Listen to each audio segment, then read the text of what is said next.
जय हिंद दोस्तों।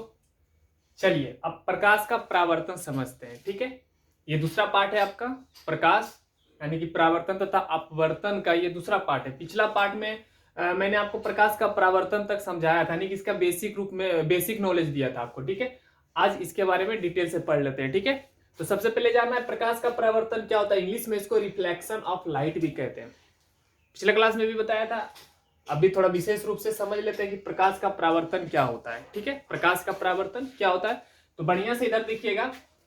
जब प्रकाश की किरणें किसी सतह पर पड़ती है, सतह मतलब सरफेस, किसी चीज पे, मान लो इस बोर्ड पे प्रकाश की किरणें पड़ी। ठीक है, इधर से लाइट मारे, प्रकाश की किरणें इस बोर्ड पे पड़ी, तो यहाँ पे तीन ही घटना हो सकती है। जब प्रकाश किसी भी सतह पर मारेंगे यानी कि दीवार पे मारेंगे या तो इसी बोर्ड पे मारेंगे, तो तीन ही घटना हो सकती है। पहला घटना क्या है, आने वाली जो प्रकाश की किरणें हैं जब इस सतह पे पड़ेगी यानी कि बोर्ड पे पड़ेगी, तो क्या होगा, तीन घटना वो क्या होगा, या तो इससे पार हो जाएगा, या तो उस प्रकाश को अवशोषित कर लेगा, और तीसरा घटना क्या है, या तो रिटर्न हो जाएगा। तो रिटर्न होने की घटना को ही प्रकाश का परावर्तन कहते हैं। पार हो जाएगा तब तो फिर पारदर्शी हो गया, अवशोषित कर ले तो फिर वो तो दूसरा चीज हो जाता है। रिटर्न होने की घटना को ही प्रकाश का परावर्तन कहते हैं। स्पष्ट शब्दों में मैंने यहां लिख दिया कि जब प्रकाश की किरणें है ना किसी समांगी माध्यम से चलकर किसी वस्तु की सतह पर पड़ती है, किसी अन्य वस्तु की सतह पर पड़ती है। समांगी माध्यम यहां लिखे तो समझ रहे हैं, पिछला क्लास में समांगी मतलब समझाए थे ना।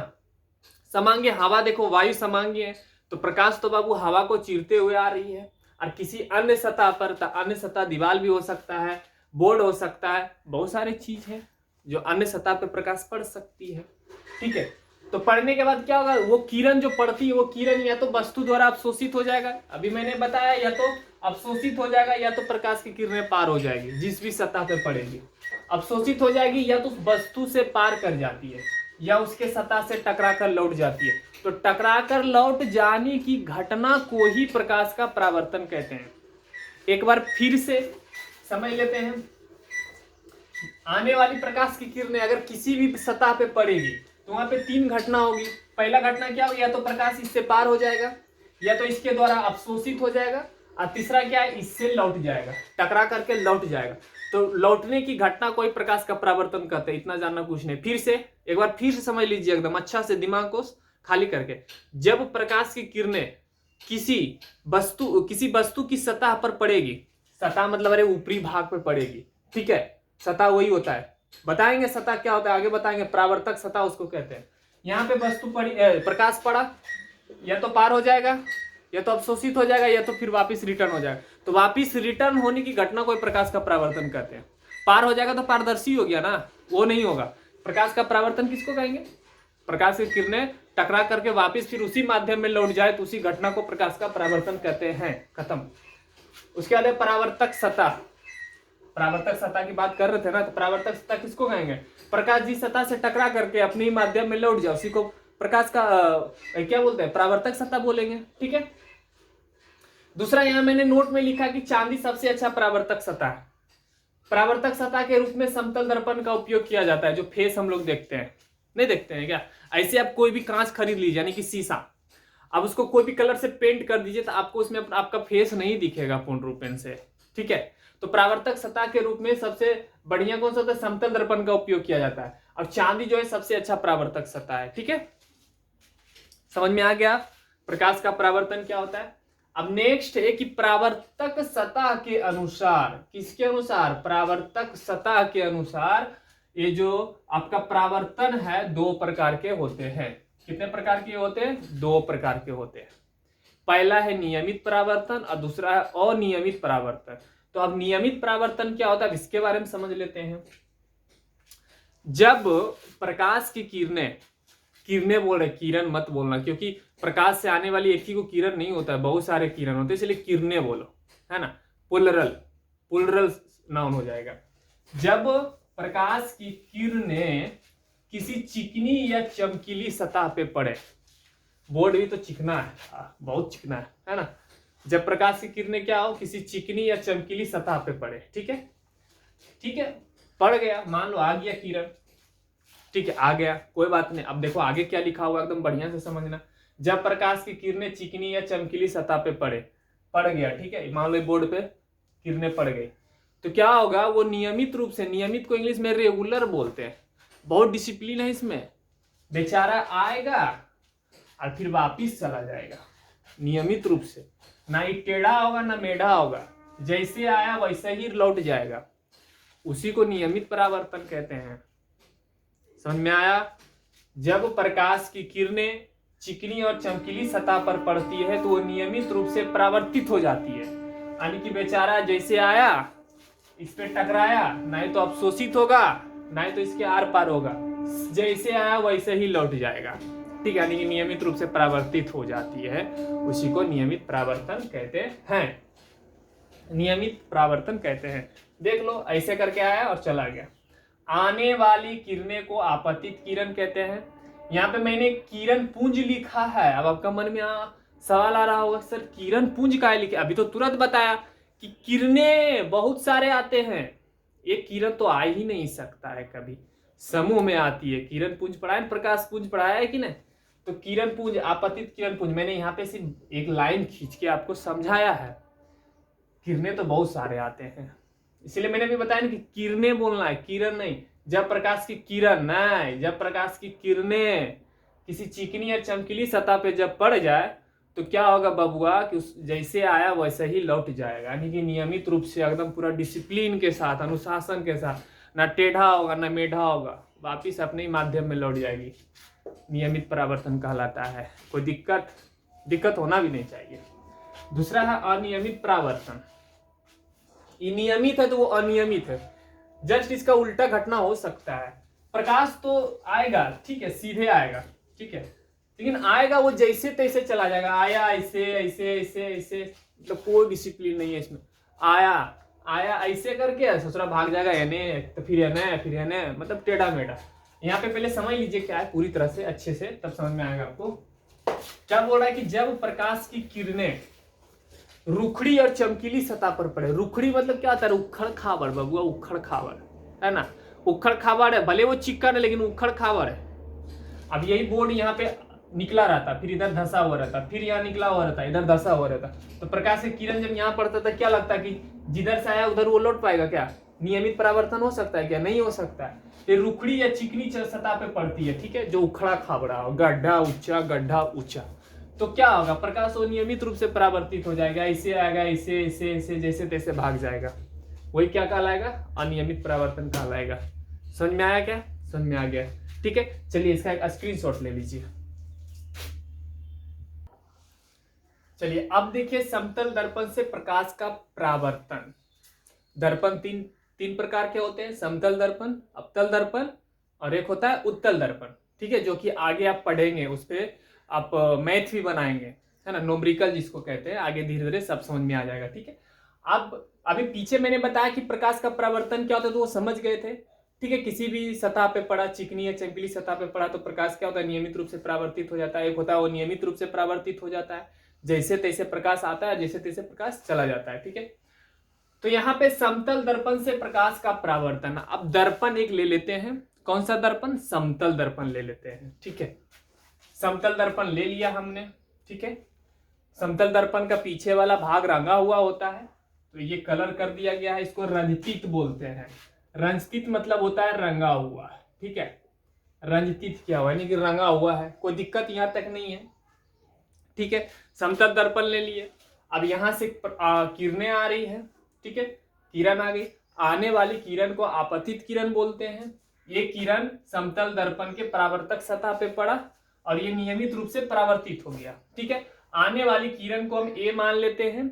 जिस सतह पे वो किरण टकराती है, बीचों बीच टकराती है, उसको ओ मान लेते हैं, जिसको आपतन बिंदु बोलते हैं, ठीक है। और यहां से किरणें वापस लौट गई, उसको क्या बोलेंगे? परावर्तित किरणें बोलते हैं, ठीक है।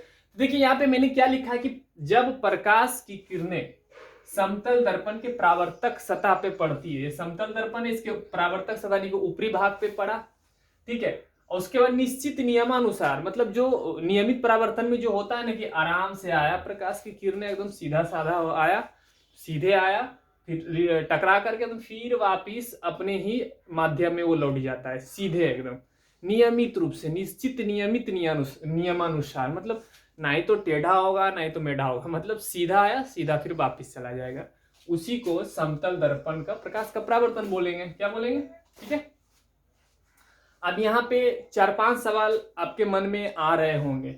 आपतित किरण, आपतन बिंदु, अभिलंब, आपतित किरण, ठीक है, ये आपके मन में आ रहा होगा। मैं एक एक करके सब क्लियर कर देता हूं।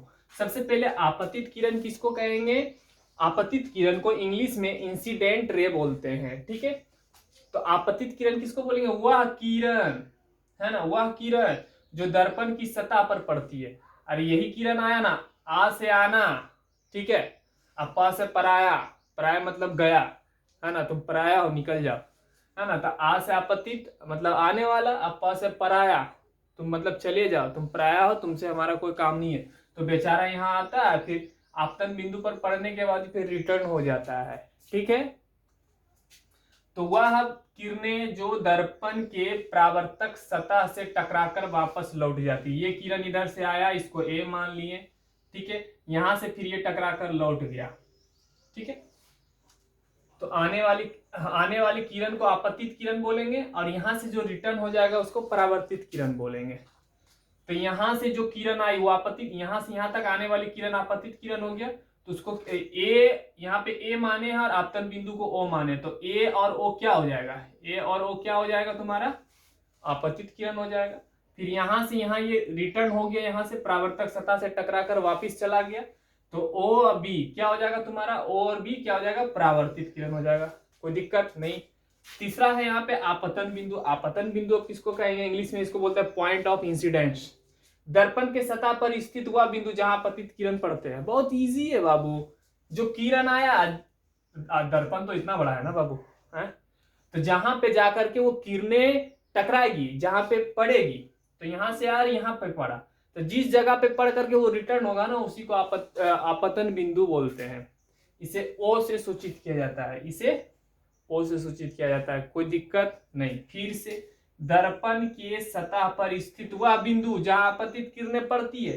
दर्पण इतना बड़ा है, किरणें आई यहाँ पे टकराई, ठीक है, तो जहां पे आके टकराएगी वही आपका क्या हो जाएगा? आपतन बिंदु हो जाएगी। नेक्स्ट, अभिलंब। देखो बाबू, ये इसको अभिलंब बोलते हैं। अभिलंब कोई किरण नहीं है, ठीक है, इसको माना गया है। अभिलंब कोई किरण नहीं बल्कि यह एक सीधी रेखा होती है, ठीक है, जो क्या करता है? अभिलंब क्या करता है? दर्पण के आपतन बिंदु पर लंब होती है। आपतन बिंदु ये हुआ ना, यहाँ पे लंब होती, मतलब यहीं पे ये सीधा खड़ा रहता है। ये कोई किरण नहीं होता है, ठीक है, बल्कि ये क्या करता है? आपतित किरण और परावर्तित किरण को अलग अलग करती है। अभी बीच में ऐसे करके रख दिए, ठीक है, तो आपतित किरण इधर अलग हो गया, परावर्तित किरण अलग हो गया। तो आपतन बिंदु अभिलंब का यही काम होता है। मैंने यहाँ स्पष्ट रूप से लिख दिया हुआ, सीधी रेखा जो दर्पण के आपतन बिंदु पर लंब होती है, यानी कि आप लंब मतलब जो वहीं पे खड़ा रहता है, ये आपतन बिंदु पे ये क्या रहता है?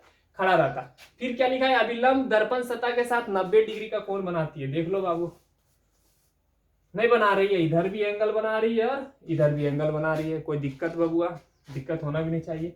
आपतित किरण तथा परावर्तित किरण को ये अलग करती है। क्यों? क्योंकि अभिलंब कोई किरण नहीं होती है, बल्कि क्या करता है? आपतित किरण यानी कि ये वाला किरण, अब परावर्तित किरण यानी ये वाला किरण, इन दोनों को ये क्या करता है? अलग करता है।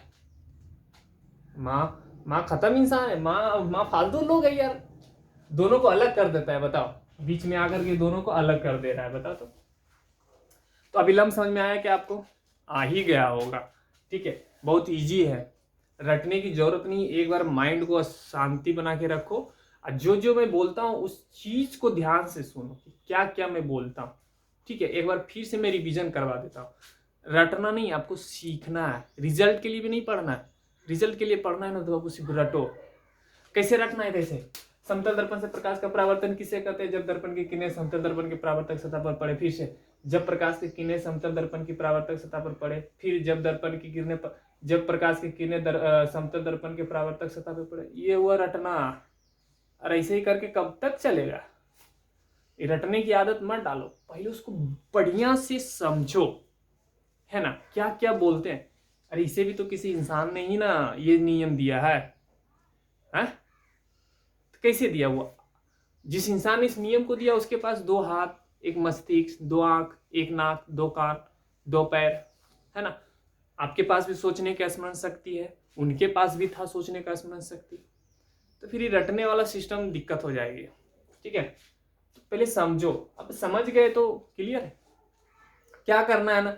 बहुत ईजी है। कोई पूछ देगा समतल दर्पण के प्रकाश का परावर्तन बताओ, हुआ तो बोलवी ऐसे ठेठी में, अपना देहाती भाषा में बोलना है तो देहाती भाषा में बोलो। कैसे बोलवी कि देख बात बताओ, समतल दर्पण पे ना प्रकाश का परावर्तन करवाना है बबुआ। हाँ तो देख ऐसा कर, तू एक समतल दर्पण ले ले। हाँ ठीक है, ले लिया। उस पर एक किरण आएगी। हाँ आएगी। तो जो किरण आएगी ना उसको आपतित किरण बोलते हैं। जो किरण आएगी उसको क्या बोलते हैं? आपतित किरण बोलते हैं। और किरण जहां पे टकराती है ना उसको अभिलंब आपतन बिंदु कहते हैं, जहां पे वो टकराती है। और फिर जब वहां से वो रिटर्न हो जाती है तो उसको परावर्तित किरण बोलते हैं। ठीक है, और ये दोनों किरण के बीच में एक अभिलंब होता है, आपतन बिंदु पे लंब होता है। ठीक है, अभिलंब होता है। इसका काम क्या होता है? आपतित किरण और परावर्तित किरण को अलग करती है। ये कोई किरण नहीं है बल्कि क्या करता है? आपतित किरण और परावर्तित किरण को अलग करती है। और साथ साथ में 2 कोण भी बनाता है, आपतन कोण और परावर्तन कोण। इसको इसको इधर वाले को आपतन कोण बोलेंगे और इधर वाले को परावर्तन कोण बोलेंगे। ठीक है, लिख ही देता हूं, आप लोग कंफ्यूज हो जाइएगा। ये हो जाता है आपतन कोण, ठीक है, और ये हो जाएगा परावर्तन कोण। कोई दिक्कत नहीं, नहीं ना? ठीक, ठीक है। अभिलंब कोई किरण नहीं होता है, साथ साथ में 90 डिग्री का कोण भी बनाती है। मैंने लिख भी दिया है, अभिलंब दर्पण सतह के साथ 90 डिग्री का कोण भी बनाती है। देख बना रही है ना। अगर इसको हटा दो तो कोण भी नहीं बनेगा। आपतित किरण परावर्तित किरण भी अलग नहीं होगा। होगा क्या? नहीं होगा। अरे किरण रोशनी जिसको बोलते हैं, रोशनी को नाम मत समझ लीजिएगा। ठीक है, चलिए अब नेक्स्ट है आपतन कोण। यही हुआ ना आपतन कोण। तो आपतन कोण किसे कहेंगे? आपको पूछ देगा तब। अभी तो मैंने तुरंत समझा दिया एकदम ठेठी में, अपनी भाषा में समझा दिया। किताबी भाषा तो जिंदगी में कभी समझ ही नहीं आएगा। ठीक है, आएगा ही नहीं समझ में। जब तक उसको अपनी मातृभाषा में कन्वर्ट नहीं करेंगे आप लोग को समझ ही नहीं आने वाला, है ना। इंग्लिश भी पढ़ते हो तो इंग्लिश का जब तक अर्थ अगर अपनी भाषा में ना निकाला जाए तो आपको इंग्लिश समझ ही नहीं आएगा। ठीक है, मैं इंग्लिश ऐसा नहीं कि इंग्लिश में मैं बोल नहीं पाऊंगा, बोल दूंगा, लेकिन आपको समझ नहीं आएगी। समझ में कब आएगी? जिससे अगर मैं बता दिया आपको कि बबुआ देख, ऑनेस्ट मतलब, ऑनेस्ट तो इंग्लिश भाषा है और तुमको पता ही नहीं कि ऑनेस्ट का अर्थ क्या होता है अपनी भाषा में। अब हम खूब बोलते रहे बबुआ ऑनेस्ट बनो, ऑनेस्ट बनो, तो आपको समझ में आएगा, बोले पागल इंसान ही क्या बोल रहा है, ऑनेस्ट बनो, ऑनेस्ट बनो। जब तुमको इसका अर्थ समझ में आ जाए कि अरे ऑनेस्ट मतलब तो ईमानदार होता है अपनी भाषा में, समझा, तब आपको समझ आएगा क्लियर। लेकिन आजकल क्या होता है, इंग्लिश पढ़ने, जहाँ पे इंग्लिश पढ़ाया जाता है इंग्लिश में बोल रहा है। अरे भैया उसको अपनी मातृभाषा में समझाओ तब तो उसको समझ में आएगा कि ऑनेस्ट का मतलब ईमानदार होता है। अच्छा आप समझ गए, ऑनेस्ट मतलब ईमानदार होता है, बुक मतलब किताब होता है, रोड मतलब सड़क होता है। अब इंग्लिश में बोल रहे हो, अब उसका अर्थ ही समझ नहीं आ रहा, उसका मीनिंग ही समझ नहीं आ रहा। जब तक उसको अपनी भाषा में कन्वर्ट नहीं करेंगे, अपनी मातृभाषा में, तब तक कहाँ से समझ में आएगा बाबू। इंग्लिश भी तो एक भाषा है, जिस तरह तेलुगु, गुजराती, तेलुगु समझ में आती है क्या? नहीं आती है। समझ में कब आएगी? तेलुगु का कोई वर्ड ले लो, उस वर्ड का मतलब क्या होता है अपनी भाषा में बता दो, आसान हो गया समझना। तो इंग्लिश भी एक भाषा ही है। ठीक है, इंग्लिश क्या एक भाषा है और हम लोग इसको एकदम महाभाषा मान चुके हैं। हिंदी भाषा से ज्यादा इसमें थोड़ा ना वर्ड है। 12 को देश में सिर्फ इंग्लिश बोली जाती है, बाकी कंट्री में चले जाओ अपनी मातृभाषा बोली जाती है। हिंदुस्तान ही एक ऐसा देश है जहाँ इंग्लिश के पीछे लोग भाग रहे हैं मूर्ख आदमी। चलो इधर ध्यान दो। आपतन कोण, एंगल ऑफ इंसिडेंस। आपतित किरण मतलब आने वाली किरण। ठीक है, आपतन कोण किसको कहते हैं समझ लो, आपतित किरण। उसके बाद क्या मैंने लिखा है? अभिलंब के साथ जो कोण बनाती है। आपतित किरण अभिलंब के साथ जो कोण बनाती है उसी को आपतन कोण कहेंगे। जैसे ओ ए एन, इसको एन मान लो, यहाँ पे तो ओ है पहले से और ई ए पहले से, तो ए ओ एन आपका आपतन कोण हो जाएगा। ए ओ एन आपका आपतन कोण हो जाएगा। और इसको आई से सूचित करते हैं। तो भाई आई से इसको सूचित क्यों करते हैं? क्योंकि इसका नाम है एंगल ऑफ इंसिडेंस। आई से इंसिडेंस होता है ना, इसीलिए इसको आई से सूचित करते हैं। ठीक, अब परावर्तन को कोण किसको कहेंगे? Angle of reflection. Angle of reflection देखो यहाँ आर से आ रहा है ना, अब समझ ही गए होंगे कि इसको आर से ही सूचित किया जाता होगा, ऑफ कोर्स आर से ही सूचित किया जाता है इसको, ठीक है। तो अब परावर्तित किरण किसको कहेंगे, परावर्तन कोण किसको कहेंगे, तो बहुत इजी है, क्या क्या देखो मैंने अपनी भाषा में लिखा है परावर्तित किरण, ठीक है, ये हो गया परावर्तित किरण जो वापस लौटती है, यहां से जो वापस लौटती है परावर्तित किरण, ठीक है, परावर्तित किरण हो गया। और अभिलंब के साथ, ये अभिलंब के साथ जो कोण बनाती है, पहले तो इसको ढक लो तो इधर एंगल बन गया, ऐसे करके इसको ढक दो, ठीक है, इसको ढक दिया, देखो यहाँ कोण बन रहा है। अब इसको ढक दो, अब इधर देखो अभिलंब के साथ परावर्तित किरण मिल करके कोण बना रहा है, नहीं बना रहा है, तो क्या हो जाएगा, परावर्तन कोण हो जाएगा। इसको आर से सूचित किया जाता है, तो कोण बराबर क्या हो जाएगा, इसको क्या बोलेंगे, BON, BON, ये क्या हो गया आपका, आपतन कोण। कोण को ऐसे सूचित किया जाता है, कोण ऐसे ही बनता है ना, दो लाइन मिला दो, ऐसे करके दो लाइन को एक बिंदु पे मिला दो, उसी के बीच में एंगल बनता है, इसलिए कोण का सिंबल ऐसा होता है, ठीक है, समझ में आया। चलिए स्क्रीनशॉट ले लीजिए।